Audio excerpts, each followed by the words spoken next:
নমস্কার, আমি cooking blog page থেকে সকলকে আমন্ত্রণ জানাচ্ছি আজকের রেসিপিতে। আজকের রেসিপি শসা অথবা ফল দিয়ে চিংড়ি মাছ দিয়ে রান্নার রেসিপিটি সম্পূর্ণ দেখার অনুরোধ রইল। চলুন দেরি না করে রেসিপিটি শুরু করা যাক। তো এখানে আমি নিয়ে নিয়েছি শসা কেটে ধুয়ে নেব।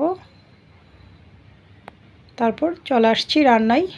চুলা অন করে একটি পাত্র বসিয়ে দিয়েছি। পাত্রটি গরম হওয়ার পর তেল দিয়েছি, ফোড়নে দিয়েছি জিরা তেজপাতা। তো আপনারা কেউ চাইলে জিরার পরিবর্তে পেঁয়াজ দিয়েও রান্নাটা করে নিতে পারেন।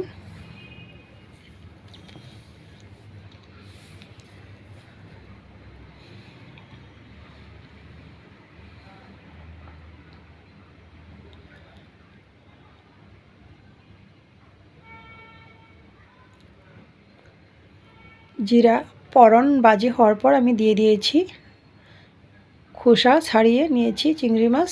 তো আপনারা খোসা সহ রান্নাটা করে নিতে পারেন। দিয়ে দিয়েছি পরিমাণ মতো আদা বাটা, স্বাদ মতো লবণ, পরিমাণ মতো হলুদ গুঁড়া, ধনিয়ার গুঁড়া, লঙ্কার গুঁড়া। নাড়াচাড়া করে মশলাটা কষিয়ে নিয়েছি চিংড়ি মাছের সাথে।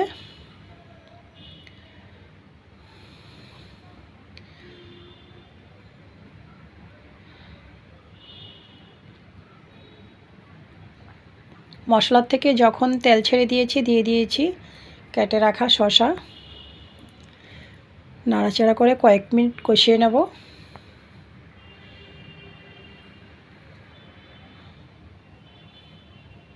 ঢাকনা দিয়ে দিয়েছি।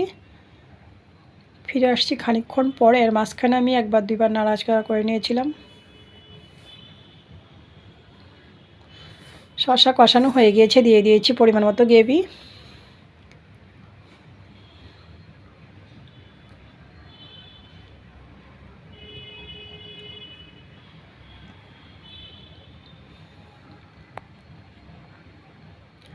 স্বাদ মতো কাঁচা লঙ্কা দিয়েছি। নাড়াচাড়া করে আবারও ঢাকনাটা দিয়ে দিয়েছি।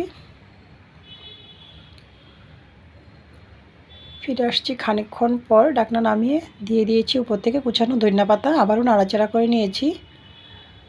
ঢাকনা দিয়ে চুলার আঁচ বন্ধ করে দেব।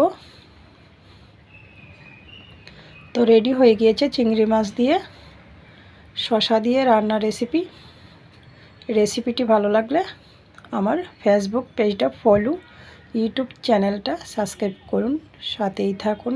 সকলকে ধন্যবাদ।